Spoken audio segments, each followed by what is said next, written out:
well, and kids up to grade 4, you're going to be heading with Vicky. Okay?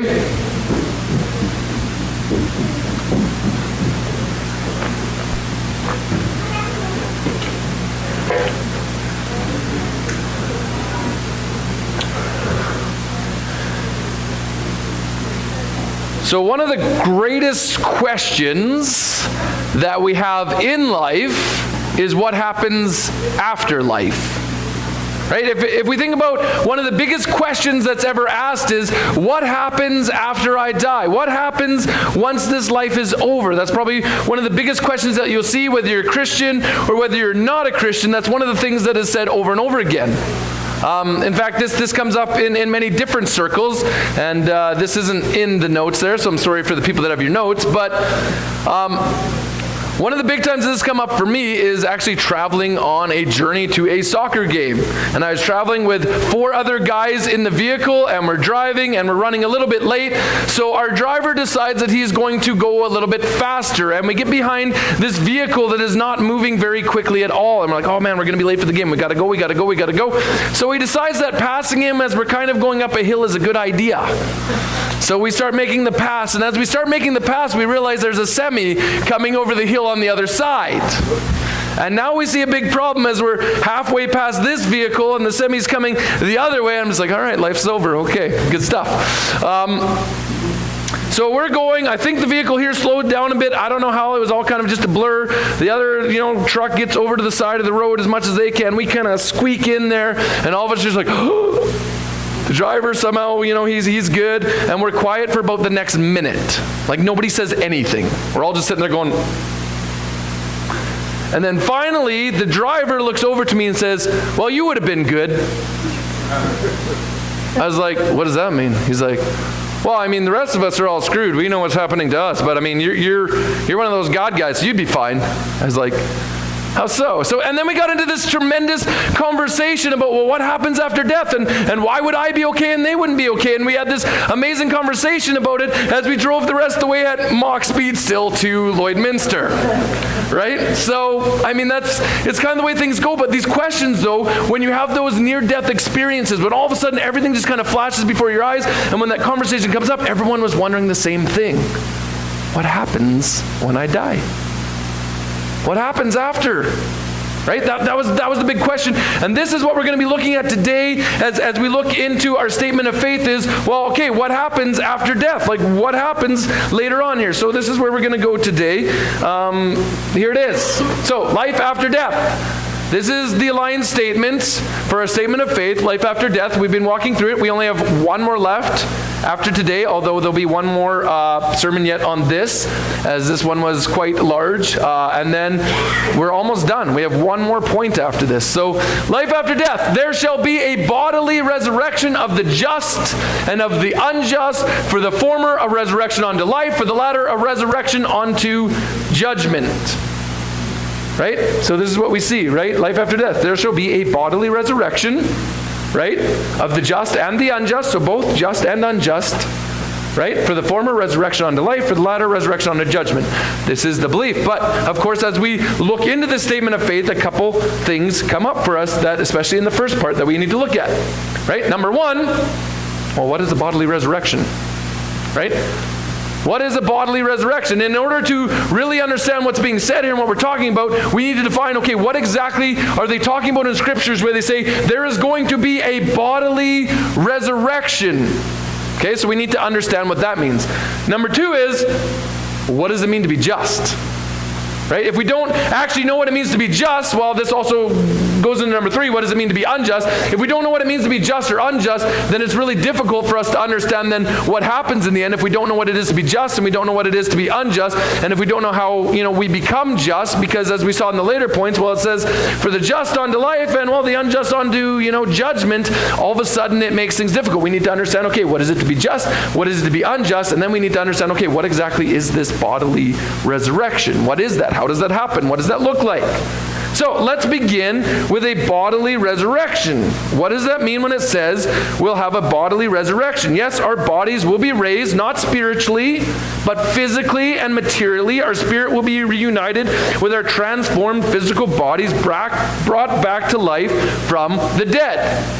Right?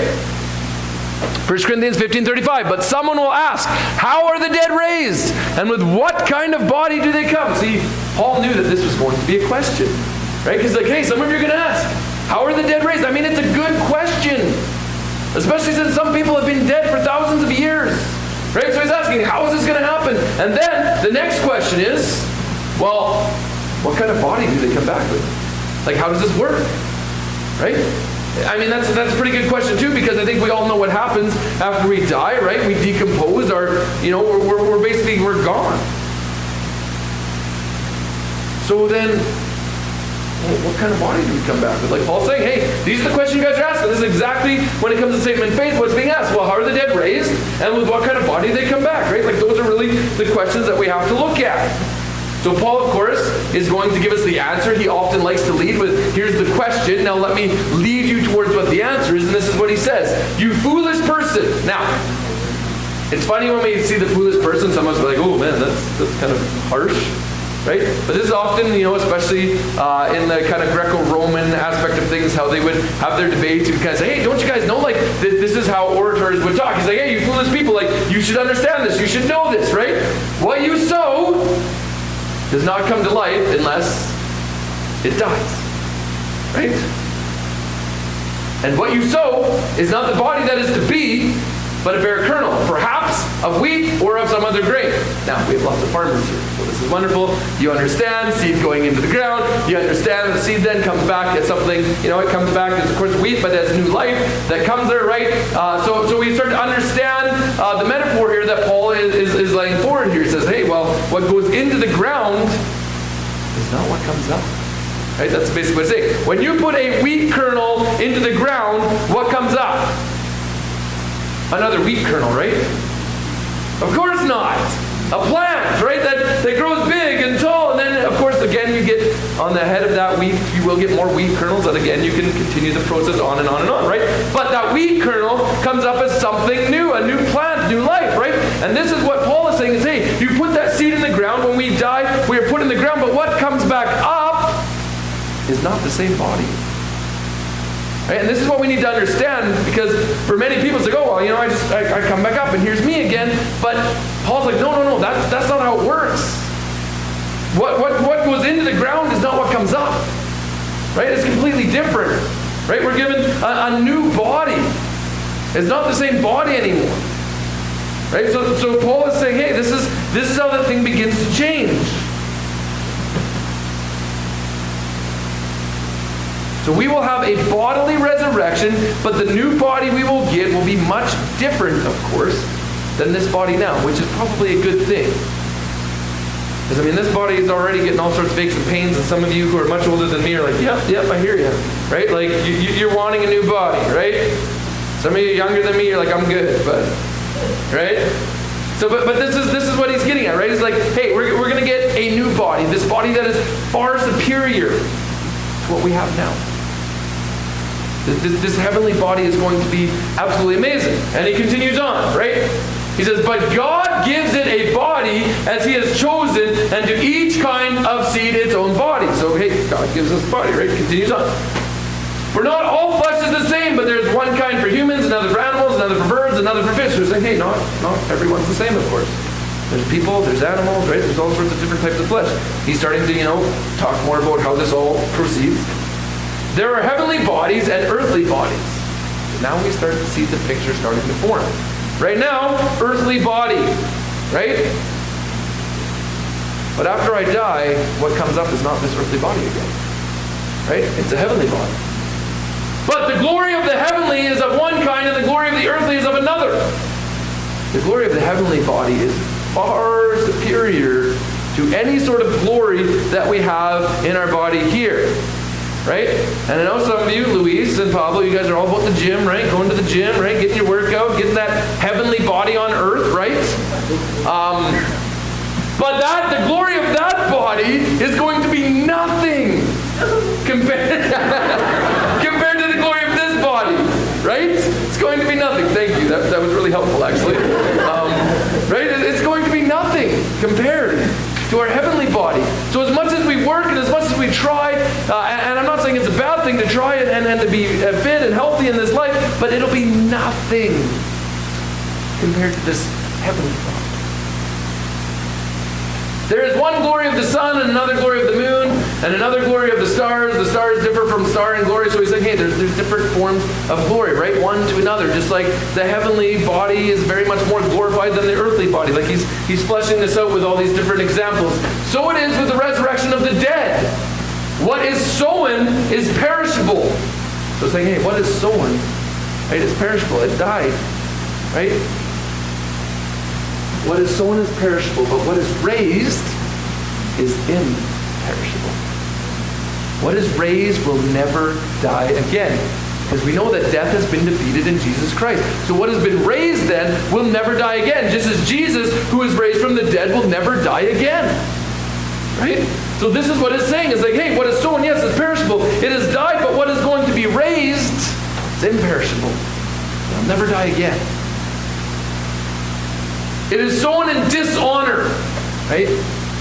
There's nothing really glorious about death, right? It is sown in dishonor. It is raised, though, in glory, right?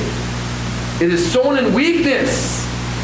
Obviously, it's sown in weakness. Typically, when we die, it is in our weakness. It's either, eventually our bodies just give out and we die, or in some other case, but it is raised in what? In power. It is raised by the power, even, of Christ.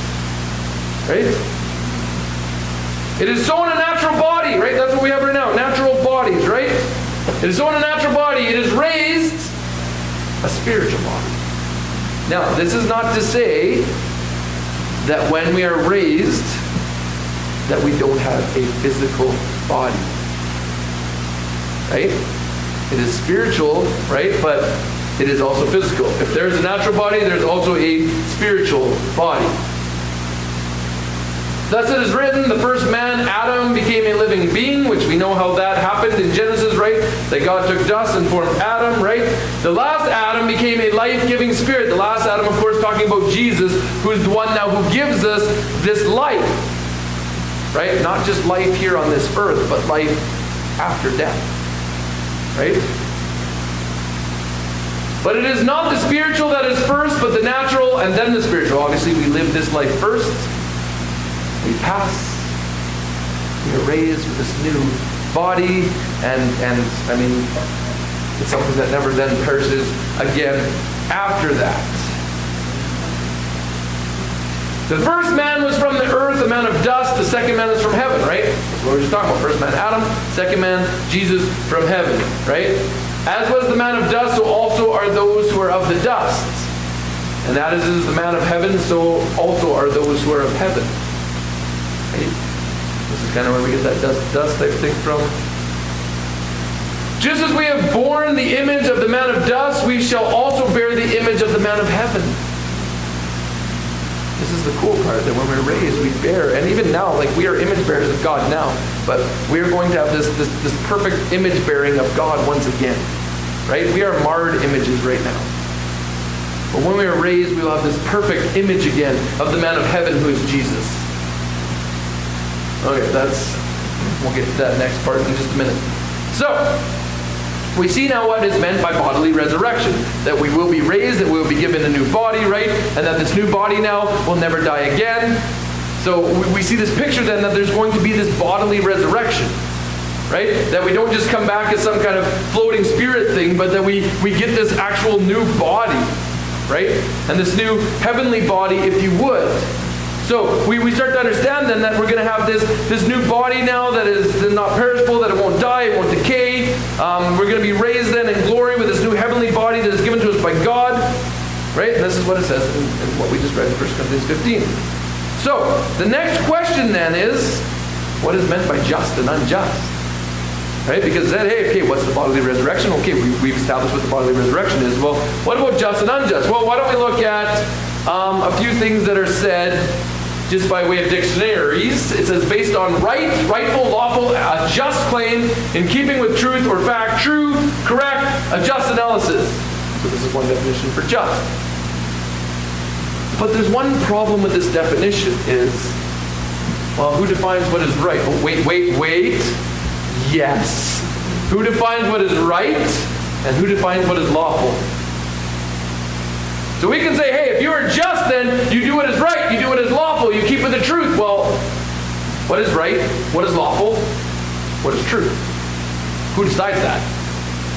So we're having a bit of a problem here. Let's go to the next one.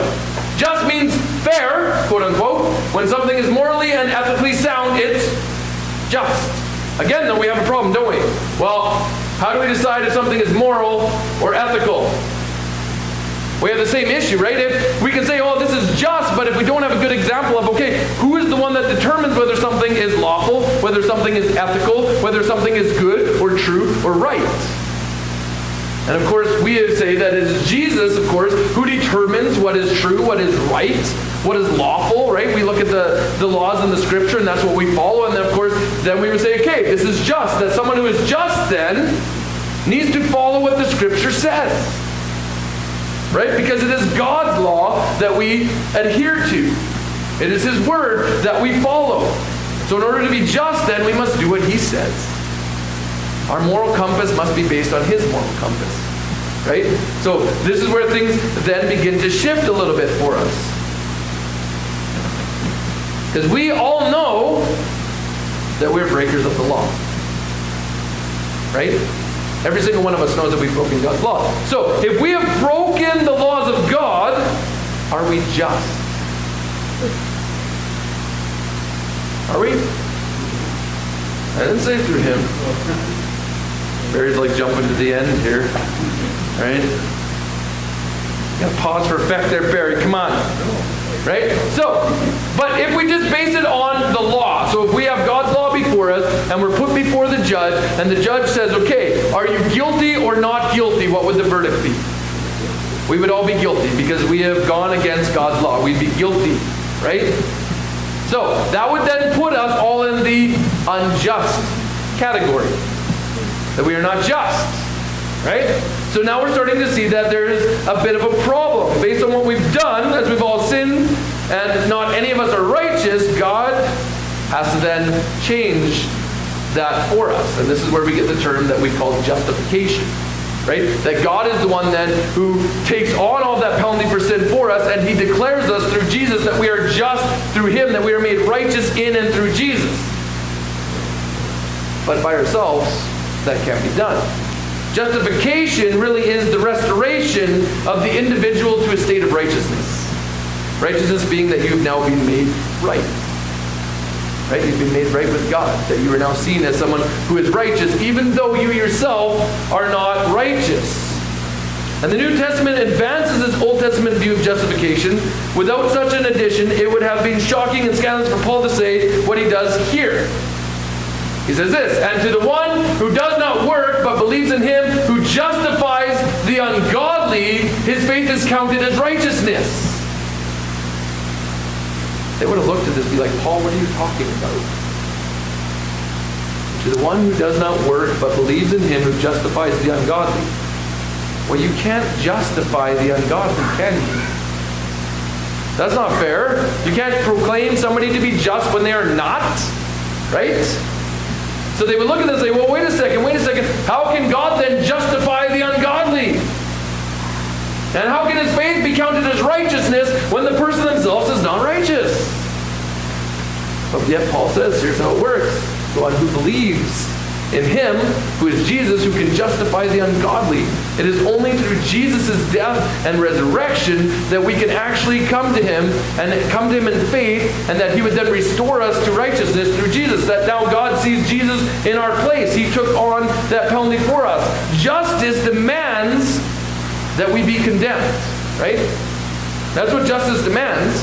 Right? That the judge who justifies or acquits the unrighteous is acting unrighteously himself. Right? If you came into the court of law and I was the judge and I knew by no shadow of a doubt that you are guilty of the crime that is being put forth against you, and I declared you innocent, then I'm the one who has the problem now too, aren't I? Because I am not a righteous judge. Right? Sure, help me put a few dollars in the hand, right? It's that kind of judge, right? So we have a problem here. So when we read that, on the contrary, God is justifying the ungodly, has shown himself to be righteous, we must also understand that such justification is apart from the works of the law. Right? In the New Testament, justification is God's declarative act by which, on the basis of the sufficiency of Christ, atoning death, he pronounced believers to have fulfilled all the requirements of the law.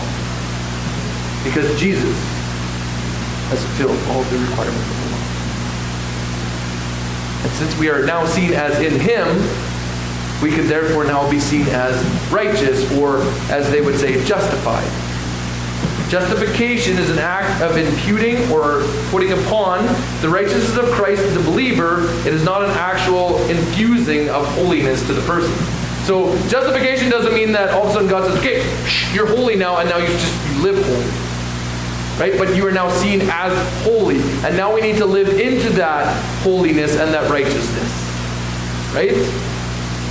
We are seen as righteous, but we want to live into that. But it's not like this is like magic wave of the wand and we are now holy and righteous. But we are seen as righteous. It is a matter of declaring the person righteous as a judge does in acquitting the accused. It is not a matter of making the person righteous or altering his or her actual spiritual condition. Just to make sure that's clear. So the just are those who have put their faith in Jesus and his work on the cross and have now been declared as righteous. That's who the just are. So then on the contrary, the unjust, right, would be the ones that have chosen to just continue living apart from the law and apart from God and not put their faith and trust in God. Those would be those who are the unjust then. And the just are those, of course, who have put their faith in Jesus, but this is not something that we do, but something that God has done for us. For by grace, you've been saved through faith. And this is not of your own doing, it is the gift of God. Not a result of works, so that no man may boast. So this is a gift from God. This is not something that we earned or something that we can just do for ourselves, but this is a gift that God has given us. Justification is something that is completely undeserved. Completely, fully undeserved. We are seen as just not because we deserved it, but because Jesus has given to us a gift.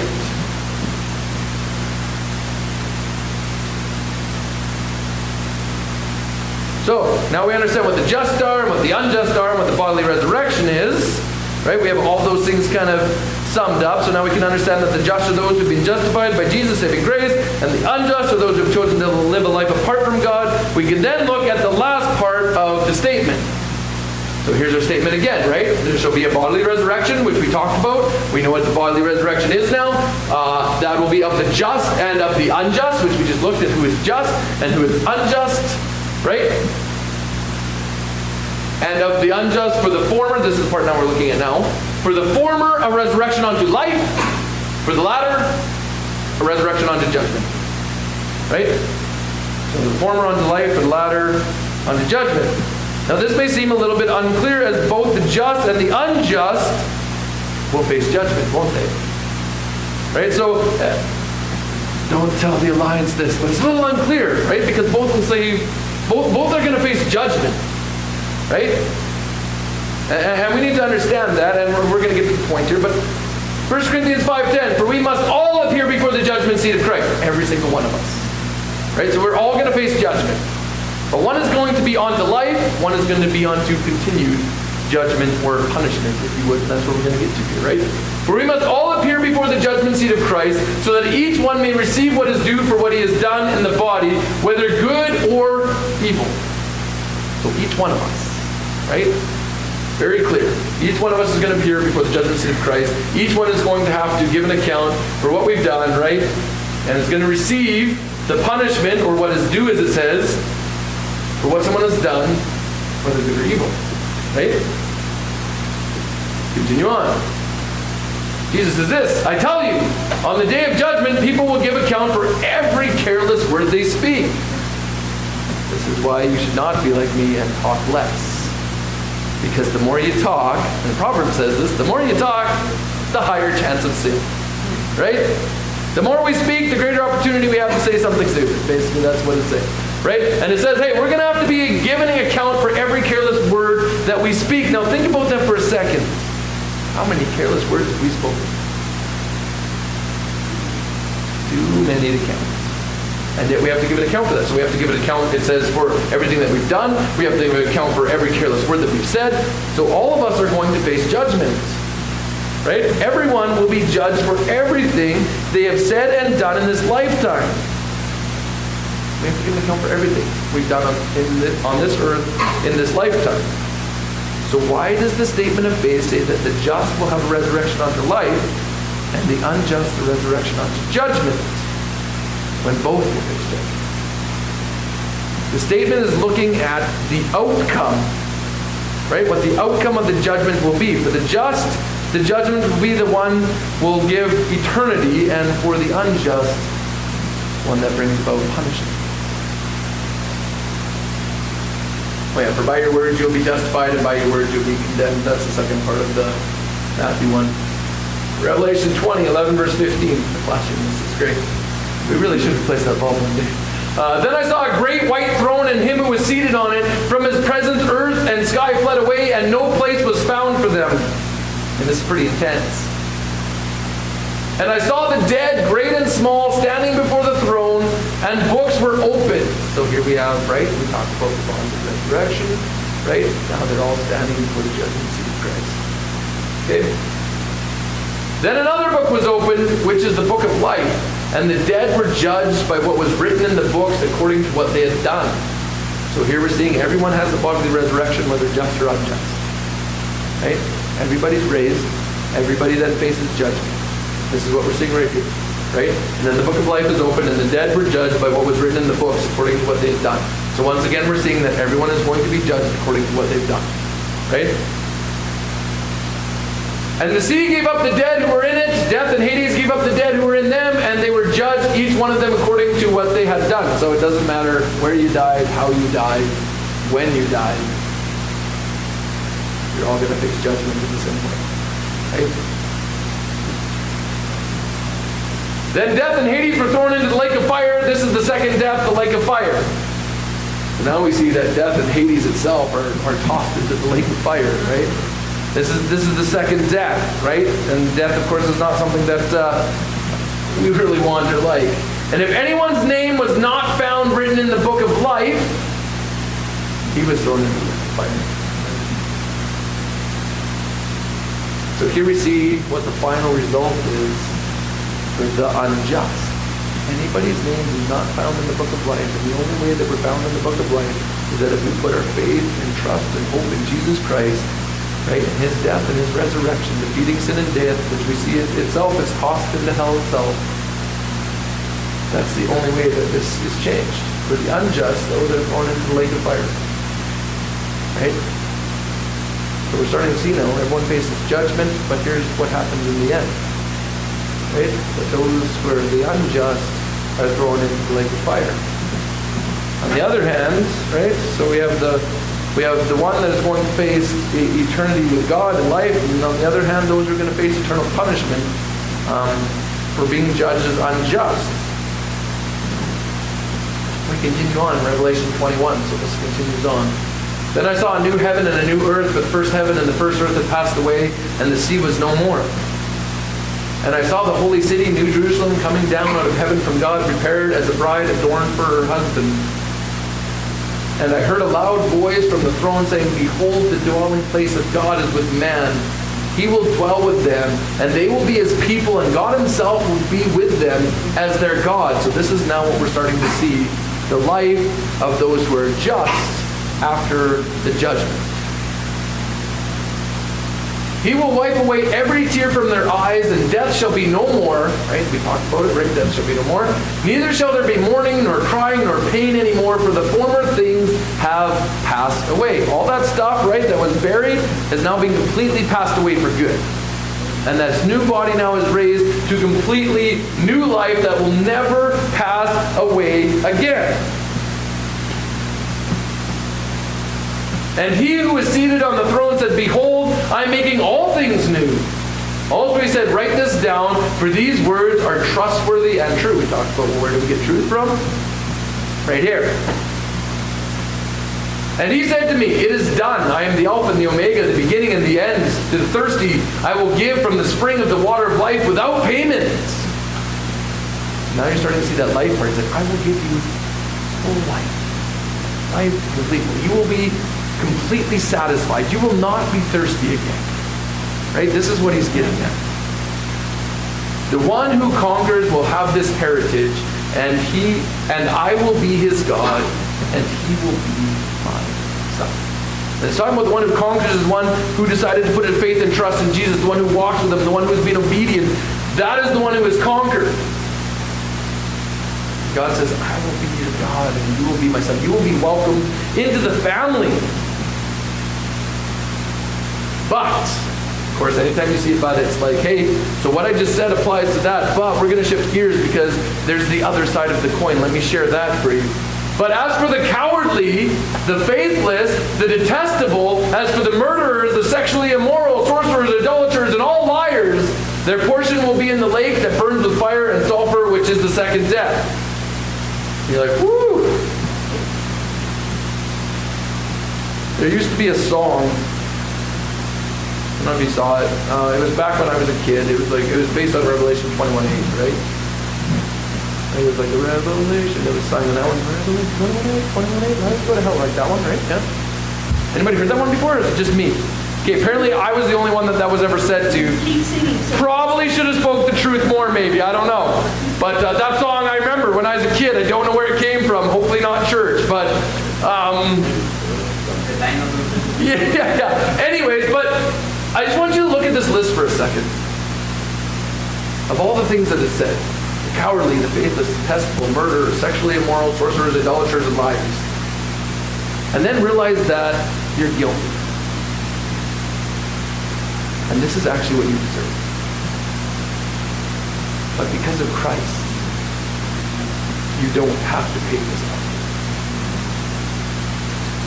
Right? This is the beauty of it here. We see this and we're like, oh, that's terrible, that's awful. And we know it is. And they'll be thrown into the lake of fire that burns. This is the second death. So for those who have put their faith in Jesus and have been justified by him, that is seen as just and righteous through Jesus atoning death on the cross and his resurrection defeating sin and death, they will see eternity with God and they will be his children. Right? However, for those who do not put their faith in Jesus, they will have eternity in the lake of fire that we often refer to as hell. I want to leave you guys here on a bit of a cliffhanger. Anybody love cliffhanger movies? Like where you're just left there waiting for like the next movie to come out? And then sometimes it's even worse when then they don't release a second movie. Right? But I'm going to leave you on a cliff.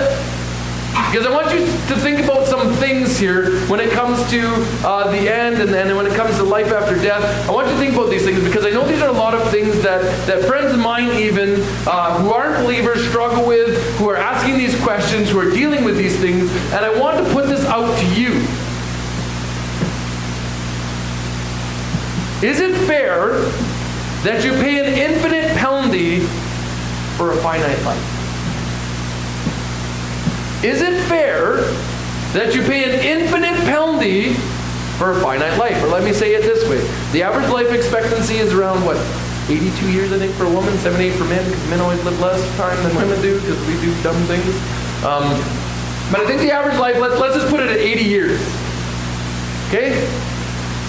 Is it fair that in your 80 years on life, your 80 years as life on earth here, that then you are going to pay for eternity for what you did in those 80 years, or possibly less. Maybe a little bit more, or possibly less. Okay, I want you to think just a little bit about that for a second. Right?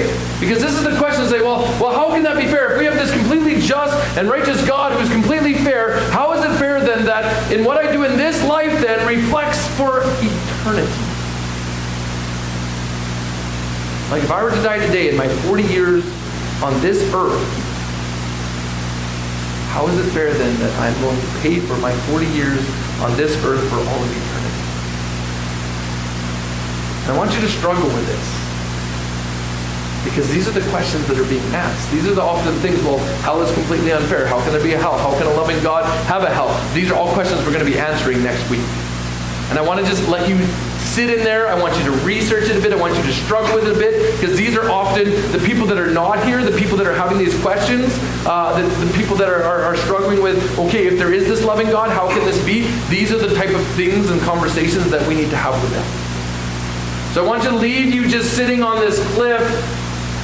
And I'm just going to let it there. If you want to talk to me throughout the week about it, I'd love to hear from you. I'd love to hear your thoughts. You can text me, you can call me, we can do a coffee, we can do a lunch, whatever you like. I would enjoy that. I think there's some wonderful conversations we can have here, but I just want to let you sit in this. Right? I want you to just think about eternity. So I'm going to leave you there. Okay, fair? Not really, but I'm going to leave you there. Okay? So I'm just going to let you sit there in that, and we're going to talk about that next week. We're going to look at eternity next week.